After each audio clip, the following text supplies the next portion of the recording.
അസ്സലാമലൈക്കും. ഷെൻസാമാരും വ്ളോഗിലേക്ക് എല്ലാവരും സ്വാഗതം. നമ്മളിപ്പോൾ ഉള്ളത് പൊന്നാനിയുള്ള വലിയ പള്ളി ജുമാ മസ്ജിദിൻ്റെ മുന്നിലാണ്.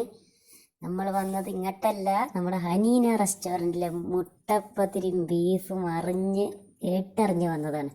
അതൊന്ന് ട്രൈ ചെയ്യാൻ വേണ്ടിയിട്ട്. എല്ലാവരും പറയുന്നത് പൊന്നാനീൻ്റെ സ്പെഷ്യൽ വിഭവമായി മുട്ടപ്പത്തിരിയും ബീഫും ട്രൈ ചെയ്ത് നോക്കണം. അതിനു വേണ്ടി നമ്മൾ കാണിക്കുന്നത് ഇവിടെ അടുത്തുള്ള പള്ളിക്കുളം തന്നെ. കാണാൻ തന്നെ എന്താ രസമല്ലേ, നല്ല രസമുള്ള കളറിൽ ഇങ്ങനെ നിൽക്കണത് കാണാനും. പോരാത്ത നമ്മുടെ മുന്നിലുള്ളത് ഈ മതന്മാരുടെ പള്ളിയാണ്. നമ്മളകത്ത് കയറിയത് നമ്മുടെ മുട്ടപ്പത്തിരിയും ബീഫും നമ്മുടെ കയ്യിലേക്ക് എത്തിയിട്ടാണ്.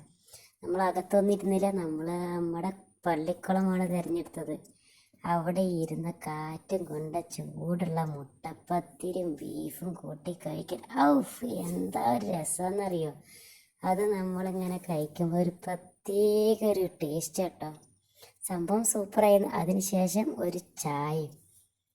ഇതൊക്കെ നമ്മൾ കഴിച്ച് വരുന്നത് ഇന്നത്തെ കാലത്തെ ഭക്ഷണം ഉഷാറായി. ഇനി നമുക്ക് പിന്നെ കാണാം. Tata, bye bye. ലൈക്കും സബ്സ്ക്രൈബും ചെയ്യണേ.